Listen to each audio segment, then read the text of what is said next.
दुनिया पर डॉलर के दम पर अपना दबदबा बनाए रखने वाला अमेरिका आज सिर्फ बेचैन नहीं है बल्कि अंदर ही अंदर गंभीर रूप से घबराया हुआ भी नजर आ रहा है। वजह साफ है, पर्दे के पीछे एक ऐसा आर्थिक बदलाव शुरू हो चुका है जो किसी युद्ध की घोषणा नहीं करता, न ही इसमें मिसाइलें या सेनाएं शामिल हैं, लेकिन इसके असर किसी भी जंग से कम नहीं है। ये बदलाव है डॉलर की सत्ता को चुनौती देने का, और इस बार हथियार है सोना।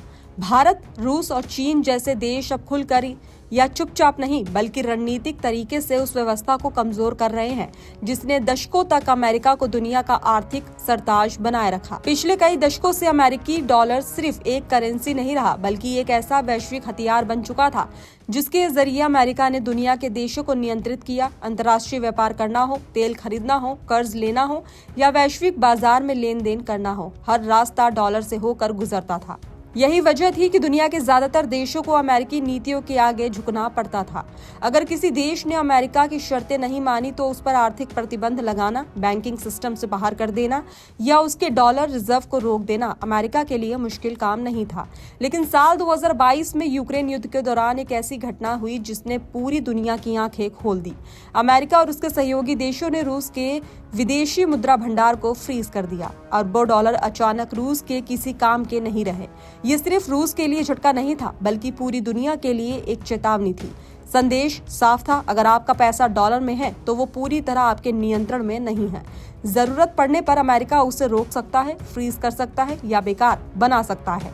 यही वो मोड़ था जहां से कई देशों ने डॉलर अपनी निर्भरता को लेकर दोबारा सोचना शुरू किया। भारत, चीन और रूस जैसे देशों ने इस खतरे को समय रहते समझ लिया। उन्होंने तय किया कि अगर अपनी आर्थिक संप्रभुता बचानी है तो डॉलर के विकल्प तलाशने होंगे, और इसी सोच के केंद्र में आया सोना। सोना कोई नई खोज नहीं है, लेकिन वैश्विक संकटों में इसकी अहमियत बार बार साबित हुई है। सोना एक ऐसा एसेट है जिसे सेफ हेवन कहा जाता है। जब बाजार गिरते हैं, करेंसी कमजोर होती है या युद्ध और संकट आते हैं, तब भी सोना अपनी कीमत बनाए रखता है। सबसे बड़ी बात, सोने को कोई देश फ्रीज नहीं कर सकता, न ही किसी सेंट्रल बैंक के आदेश से इसकी पहुंच रोकी जा सकती है।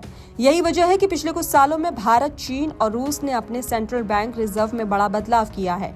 डॉलर की हिस्सेदारी को धीरे धीरे कम किया गया और सोने की हिस्सेदारी लगातार बढ़ाई गई। आज दुनिया के सेंट्रल बैंकों के पास कुल मिलाकर लगभग 35,000 से 36,000 टन सोना है। चौंकाने वाली बात यह है कि इसका आधे से ज्यादा हिस्सा अब उन्हीं देशों के पास है जो डॉलर से दूरी बना रहे हैं।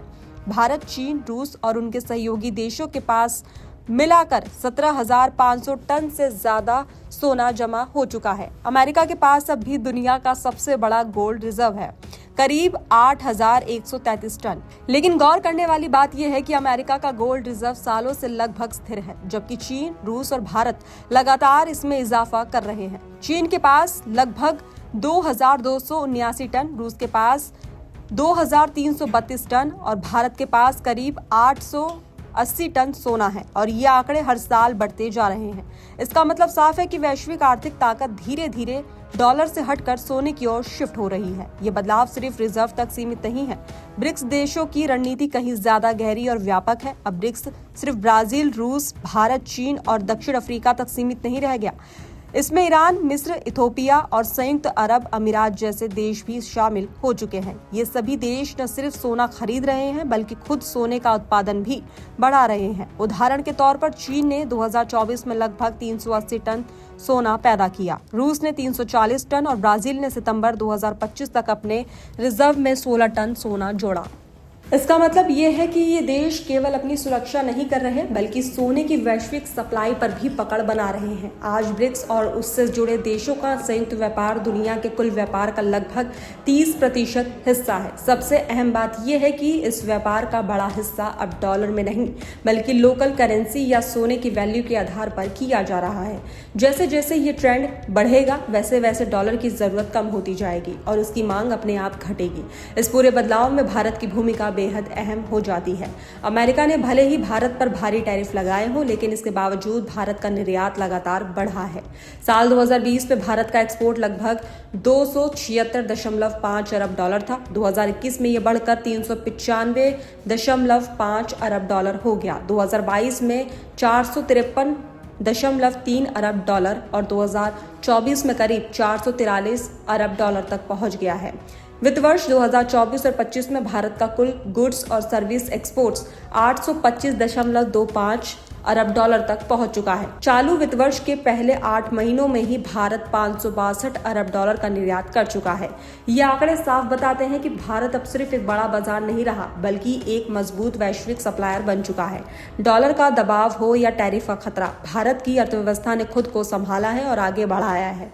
इसी आत्मविश्वास के साथ भारत भी अपने गोल्ड रिजर्व को मजबूत कर रहा है और डॉलर पर निर्भरता कम कर रहा है। आखिरकार सोना अब सिर्फ एक धातु या खजाने की चीज नहीं रह गया है, ये वैश्विक शक्ति संतुलन का नया आधार बन चुका है। अमेरिका की डॉलर आधारित ताकत को पहली बार इतनी संगठित और रणनीतिक चुनौती मिल रही है। भारत, चीन और रूस ने बिना किसी युद्ध के, बिना किसी औपचारिक ऐलान के एक ऐसा मास्टर प्लान शुरू कर दिया है जो आने वाले सालों में पूरी वैश्विक अर्थव्यवस्था की दिशा बदल सकता है। दुनिया अब धीरे धीरे उस दौर में प्रवेश कर रही है जहां आर्थिक ताकत का मतलब सिर्फ डॉलर नहीं बल्कि सोना और वैकल्पिक सिस्टम होगा। यही बदलाव अमेरिका के लिए सबसे बड़ी चिंता और बाकी दुनिया के लिए नई संभावनाओं का संकेत है।